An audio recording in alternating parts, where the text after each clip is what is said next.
عاوز تدرك ليلة القدر وفضلها العظيم المبارك، يبقى الفيديو ده ليك وتشيره عشان غيرك يستفيد. صل على حبيبك صلى الله عليه وسلم. أولا والله العظيم لو طبقت الكلام اللي أنا هقوله أقسم لك بالله إنك هتدرك ليلة القدر. تمام. أول عمل تعمله في ليلة القدر، طبعا ربنا قال لك إيه؟ إنا أنزلناه في ليلة القدر وما أدراك. شفت كده لما يكون في أمر عظيم وأنت تجي تقول يا شيخ وما أدراك بذلك، فربنا بيقول لك وما أدراك. أنت ما تعرفش دي فضلها إيه، ثوابها عظيم قد إيه، خيرها كبير قد إيه. وما أدراك ما ليلة القدر. مالها يا رب؟ ليلة القدر خير من 1000 شهر. 1000 شهر يعني أكثر من 80 سنة، يعني في الغالب أكثر من عمرك.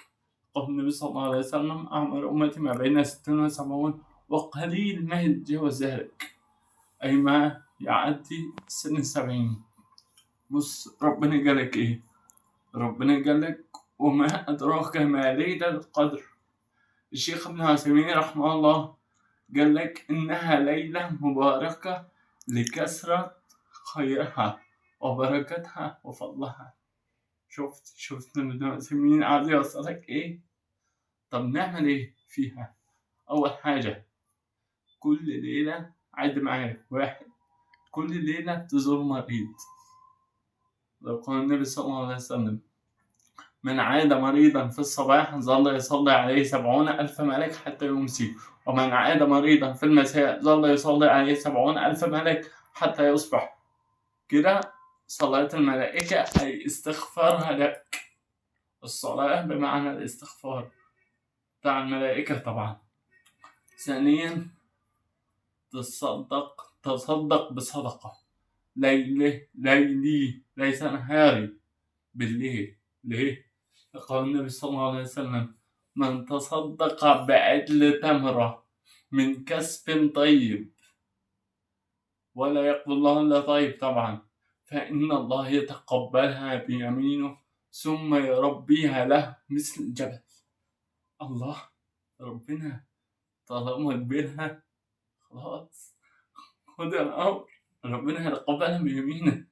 بس طبعا اوعى تتخيل ان يمين الله عز وجل زي يمينك انت، لا، ما تشبهش ولا الأول، لا يجوز، ده كفر.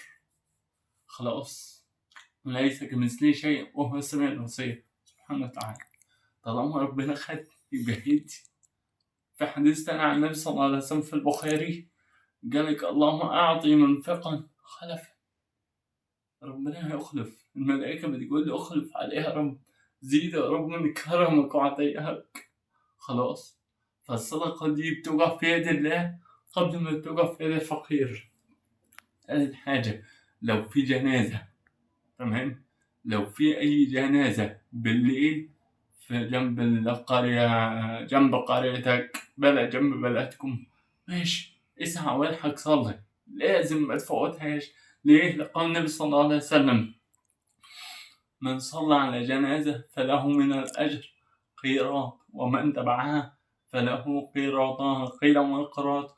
قال مثل جبل أحد، جبل عظيم. أنت لو ربنا كرمك بالزيارة بتاعته حاجة بصراحة فظيعة، حاجة خيالية. أنت شوف كل قيراط هيطير جبل من جبال السيئات اللي عندك. 5 حاجة صل رحمك، أصل رحمك. ليه؟ قول النبي صلى الله عليه وسلم ليس الواصل بالمكافئ ولكن الواصل الذي إذا قطعه رحمه وصل. أيوة أنا عارف إن خالك وحش، عارف ممكن يكون ظلمك في الميراث، ظلم أمك في الميراث، عارف ممكن يكون عمك وحش، ممكن يكون نسيبك وحش، ممكن يكون قريبك وحش، ممكن يكون جيرانك وحش، بس مش مشكلة، لله سبحانه وتعالى. يا عم رن عليه تليفون، التليفون من صلة الرحم، أيوة من صلة. خلاص رن عليه، اتصرف بأي شكل، ما تفتحش العلاقة تماما طول ما هو وحش معاك. انت عامله بأخلاق النبي صلى الله عليه وسلم. وأنا قلت قبل هذا أن الدين أقوال ليس أفعال. الدين أفعال ليس أقوال لفظ. خلاص كده نصرحنا كده. لو أبوك وأمك عايشين برهم، قبل إيديهم بل قبل رجليهم. لو ميتين تصدق عنهم، ولو أحياء تصدق عنهم برضه. يا شباب ليلة القدر والله العظيم النبي صلى الله عليه وسلم في حديث، والله بص أنا اللي بقولك ممكن يجيب القلب ليس الرأس. قال لك ليلة القدر من حرم خيرها فقد حرم، ولا يحرم خيرها إلا محروم. ده أنت محروم لو حرمت خيرها، أقسم بالله محروم. ده النبي اللي جاهل مش أنا، حرام عليك. من الفائز فيهنى، ومن الخاسر فينام ويعذب.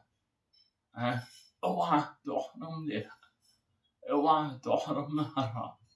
سادس حاجة، كل يوم صلي الفجر في جماعة والعشاء في جماعة والتراويح. ليه؟ لقول النبي صلى الله عليه وسلم من صلى الفجر في جماعة فكأنما قام نصف الليل، ومن صلى العشاء في جماعة فكأنما قام الليل كله.